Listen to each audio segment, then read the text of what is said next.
So there is a term, I don't know whether it's a Western culture term or a universal culture term, that we use when we have these moments of clarity, these moments of insight, not necessarily just in our monastic life and our practice, but in life in general. And it could be referred to small insights, big insights. And Brittany used this term this week when we were talking at the lunch table about something that she had heard during the teachings or the group discussion this week. And I had forgotten this term, and I've just been running with it for the past day or so. She said, a penny dropped for me. In either a group discussion or a teaching or something about your life, she said, a penny dropped. And so there are these aha moments, the light bulb goes off, the epiphanies, whatever we want to call them, and that they happen in life all the time. And if you stay here at the Abbey for any period of time, a short stay, a long stay for the rest of your life, listening to teachings, the meditations, the offering service, the chanting, the reading of, the text, you're going to have some pennies dropping, about your mind and your relationship to the Dharma, which I see them as indications of our growing wisdom. So I've had a number of pennies, lots of pennies drop over the years. A lot of them, I think the first few years were I could hardly hear them, and other ones landed like some sort of rock or boulder coming off the side of a cliff. And I want to share with you some of the pennies that have dropped, and they do have a relationship to each other. So one of them I didn't hear for years. They were training moments by Venerable that led to a big penny drop 7 years after these little pennies that she would drop along the way. Now, this penny, it doesn't sound very profound, but it's really, really profound. And it would happen usually while I was offering service, and it would take Venerable no more than like 3 minutes to watch what I was doing and say, first it was Nance, and then it was Semkye. That's how long she's been trying to drop this penny for me to hear. Relax. Just relax. I did not, the quietest penny ever for about 7 years. And it usually happened, the way that I lived life in the beginning years, it certainly has changed for me, is, multitasking, running around, trying to get things lined out, pointing out things that weren't working well, powering through. All she had to do was just watch me do this for like 3 minutes. She'd come up and go, Semkye, just relax, just relax.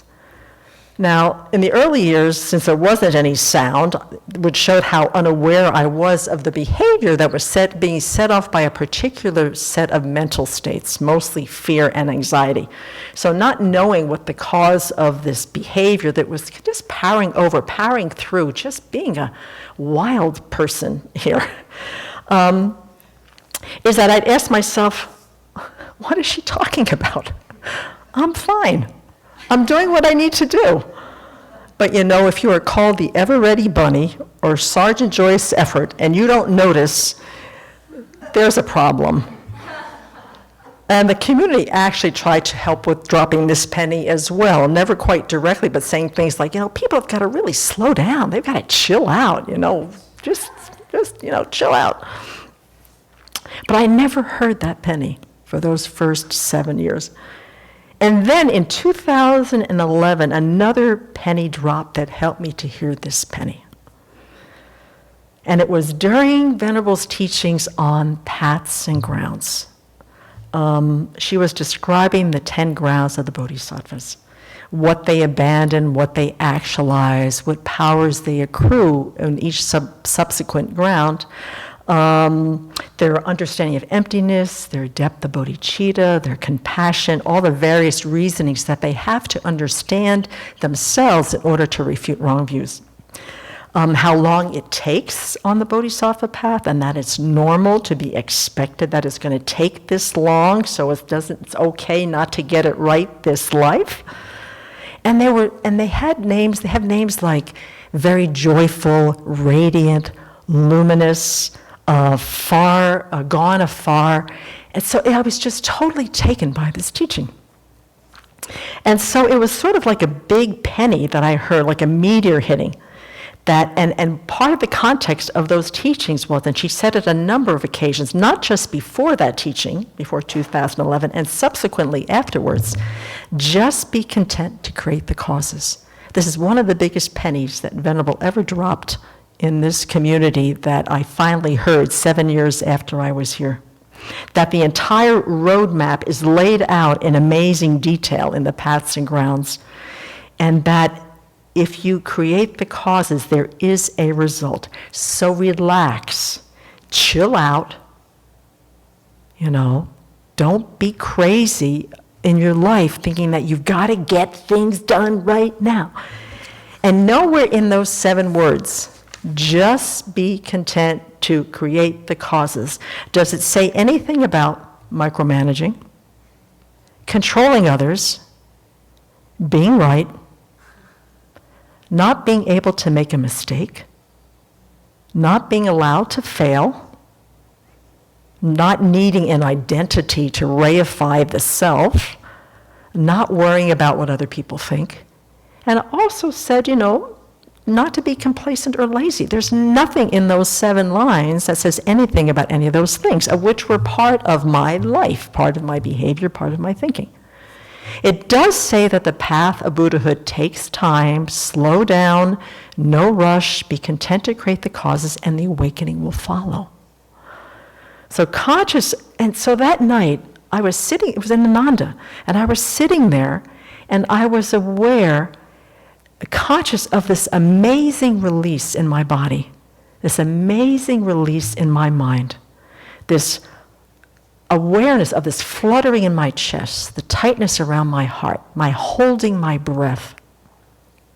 This continual, and I felt the breath ease, I felt the heart open as she was teaching on these grounds. And that one particular night when she said, just be content to create the causes, it was in the motivation, I believe, is that it was identifying this continual state of angst, this old habit of working against my own best interests and the path.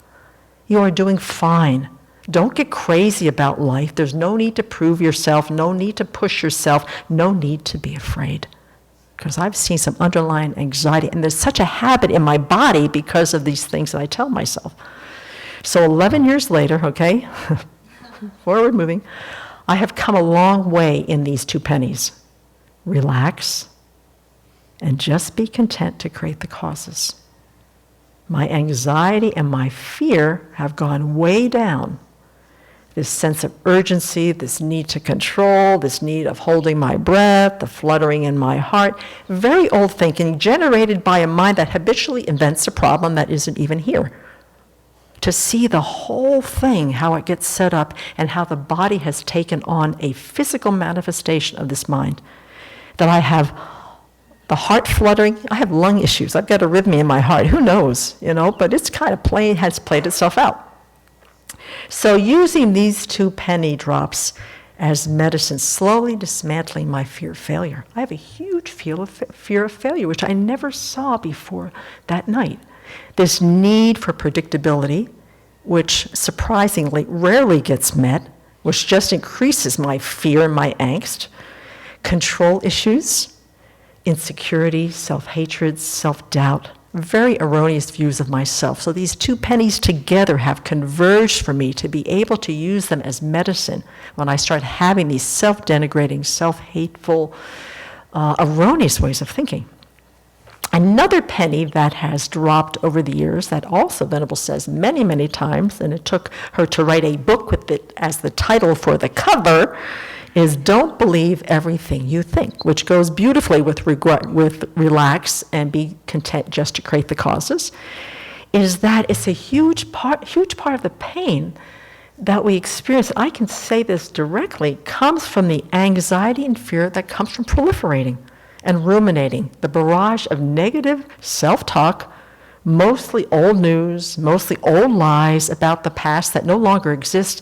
And when I look at my life, a lot of the stuff that never even existed in the past, that I have conjured up, conjectured, projected, or whatever, out of just the suffering of whatever conditioning I had. And also the non-existence of the future. So the proliferating, keeping me out of my life here, worrying too much about the past, worrying too much about the future. And that it becomes a huge obstacle to relaxing, creating the causes for bodhicitta, for wisdom, for love, for joy, for liberation. So I see that these pennies keep me here. I can use the past for purification. I can use it to assess, okay, I need to abandon this. I know what happens when I do this. I need to cultivate this because I can see the benefits of doing this. But change and transformation can only happen on a continuum of moving forward, which I think penny drops are like, bing, and they're like, when you think of pennies on the sidewalk, they're bright, they're coppery, they catch your attention. And so the ability to just stay with the continuum of every time a penny drops, using it to move the mind forward into virtue. So here in monastic life, lots of pennies can drop, and we can accrue a great deal of value long term if we take note of them and we use them.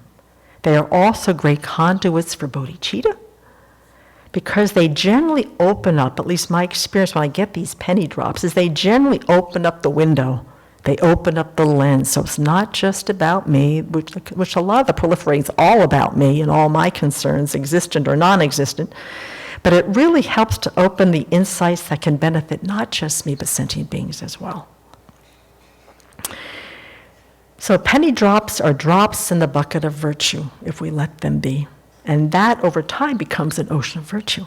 These beautiful insights that you kind of drop into the mind, if we can pay attention to them. So look for those penny drops. When the Dharma meets our minds, they can either go ping, or they can go kaboom, and pick it up.